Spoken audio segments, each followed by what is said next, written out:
काल माननीय सुप्रीम कोर्टने अतिशय महत्त्वाचा निकाल अदानी समूहाबद्दल दिलेला आहे। या अदानी समूहामुळे आज देशामध्ये असंख्य बेरोजगारांना रोजगार उपलब्ध होतोय। देशाच्या कानकोपऱ्यात त्यांच्या उद्योगांमुळेच आज आपला देश प्रगती मार्गावर चालतोय। मेक इन इंडिया हे जे आमच्या आदरणीय पंतप्रधानांचा अतिशय महत्वाकांक्षी संकल्प आहे, त्या संकल्पपूर्तीला खऱ्या अर्थाने आधार देणारा अदानी समूहासारखे असंख्य जे महत्वाचे उद्योजक आहेत, त्या उद्योजकांना हिंडनबर्गच्या नावाने आणि पर्यायीने आपल्या देशाची बदनामी करण्याचा जो प्रयत्न होत होता तो काल हाणून पाडलेला आहे। आणि त्यावरच मिरची लागल्यामुळे आणि 10 जनपदची चाटुगिरी करण्याच्या हेतूने परत एकदा संजय राजाराम राऊतने अदानी समूहाबद्दल सकाळी उठून गरळ ओकलेली आहे। सामनाचा जागरेलेख पण त्यावर आहे। एका बाजूला ज्यांच्या शिवाय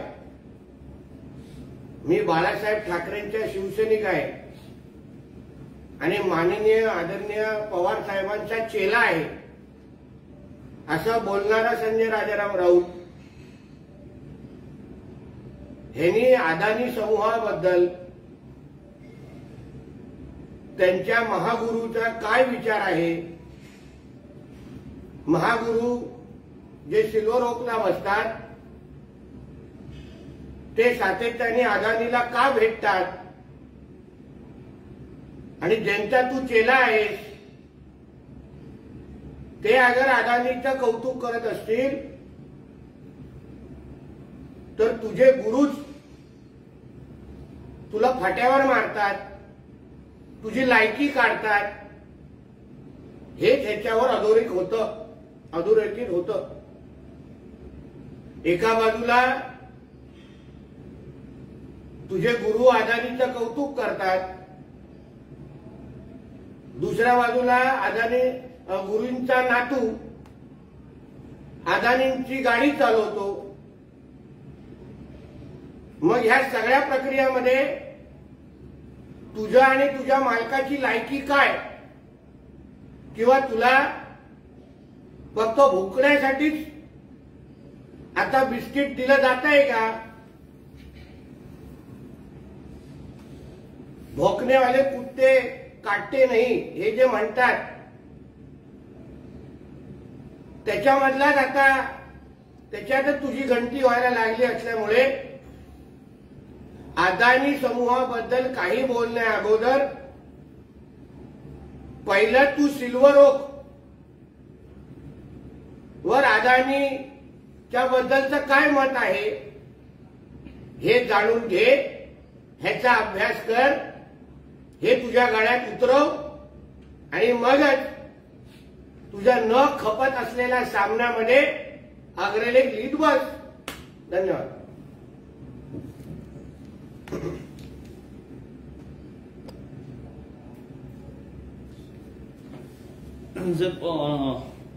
कोर्टाच्या निकालावर संजय राऊत म्हणतात की घटनाबाह्य सरकार सुरू असताना या देशाचं सर्वोच्च न्यायालय, निवडणूक आयोग या घटनाबाह्य सरकारला अप्रत्यक्ष पाठबळ देत आहे। हे लोकशाहीचं दुर्दैव आहे। या देशात सत्याचा विजय होतो म्हणजेच अदानींचा विजय होतो असं मी परत एकदा सांगतो। सातत्याने काही महिन्यापासून हा संजय राजाराम राऊत आपल्या माननीय कोर्टाचं वारंवार अपमान करत चाललेला आहे। मोदीजींनी कोर्टानं विकत घेतलेला आहे। कोर्टाचा कुठलाही निर्णय मानायचा नाही, कोर्टाचा अपमान करत राहायचा, हे जे काय तो सातत्याने करतोय, त्यासाठी मी स्वतः माननीय कोर्ट यांना विनंती करतो की ह्याच्यावर सुमोटो कारवाई करा आणि या संजय राजाराम राऊतला आमच्या ज्युडिशरीचा आणि आमच्या कोर्टचा, सुप्रीम कोर्ट असो हायकोर्ट असो, त्यांनी त्यांचा सातत्याने अपमान करत असल्यामुळे त्याला लवकरात लवकर अटक करा. आपल्या देशामध्ये, लोकशाहीवादी देशामध्ये कोर्टाचा निकाल आल्यानंतर प्रत्येक नागरिक स्वीकारतो, पण ह्याला अगर तो स्वीकारत नसेल तर त्याला भारतामध्ये असं मोकळं फिरून देऊ नका. मी परत परत सांगतोय, ह्याचा आणि अर्बन नक्षलांचा काय संबंध आहे यावर तपास व्हायला हवा. काही महिन्या अगोदर ह्याच्या काही अर्बन नक्षलांबरोबर फोनवर संवाद पण झालेला होता, त्याचाही तपास व्हावा. कारण का जी भूमिका देशामध्ये अर्बन नक्षल राबवत आहेत तीच भूमिका हा आपल्या देशामध्ये राबवतो आहे. राज्याच्या राजकारणात खळबळ उडवणारी एक बातमी आली आहे की काँग्रेसने 48 जागांवरील इच्छुकांची नावे मागितली आहेत. काँग्रेसची ही सोबळाची तयारी आहे की दबाव तंत्र आहे, आपल्याला काय वाटतं? काँग्रेस पक्ष, जसं मी तुम्हाला परत सांगतो, उद्धव ठाकरेला मोजायला तयार नाही. मी तुम्हाला त्या दिवशीच सांगितलं, काँग्रेस पक्षाने मातोश्रीकडे प्रस्ताव पाठवलाय की उभाटा मातोश्रीमध्ये, उभाटा काँग्रेसमध्ये विलीन करा.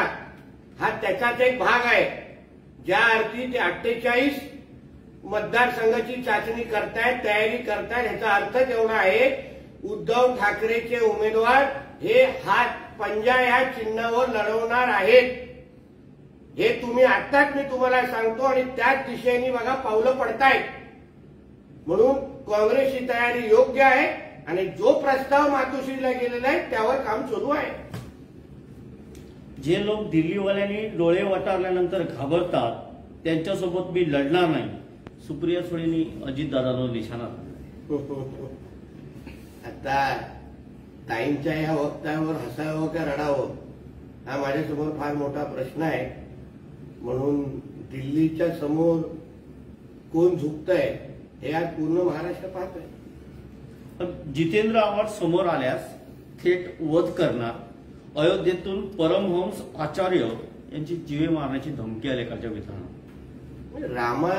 प्रभू रामचा अपमान केल्यानंतर आणि ते पण हिंदू राष्ट्रामध्ये प्रभू रामचा अपमान केल्यानंतर कुठलाही हिंदू सहन करणार नाही. जितेंद्र आव्हाड किंवा जितुद्दीन हा काही पाकिस्तानमध्ये राहत नाही की जिथे हिंदू देवी देवतांबद्दल अपमान केल्यानंतर त्याला टाळ्या मिळणार. म्हणून अशा पद्धतीची प्रतिक्रिया येत असेल तर हा तर फक्त ट्रेलर आहे, अजून पिक्चर येणार बाकी आहे.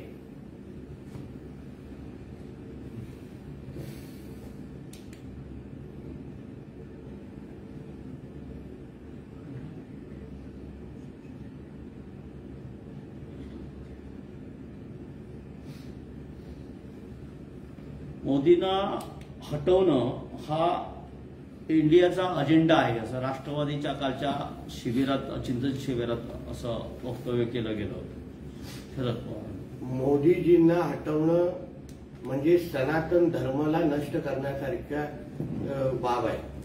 म्हणून मोदीजींच्या खांद्यावर बसून देशातल्या सनातन धर्माला संपवणं हे इंडिया अलायन्सच्या या घटक पक्षांचं उद्दिष्ट आहे. मोदीजी हे समस्त हिंदू राष्ट्राचे प्रतिनिधी आहेत. म्हणून मोदीजींना हटवणं म्हणजे सनातन धर्माला आव्हान देण्यासारखं असल्यामुळे यांचा खरा द्वेष हा सनातन हिंदू धर्मावर आहे. म्हणून ना आमच्या हिंदू राष्ट्रामध्ये ना मोदीजी बाजूला राहणार होणार ना सनातन धर्माला काही गालबोट लागणार. म्हणून यांनी कितीही वल्गना केल्या तरी पण ह्यांचा हेतूला यश मिळणार नाही.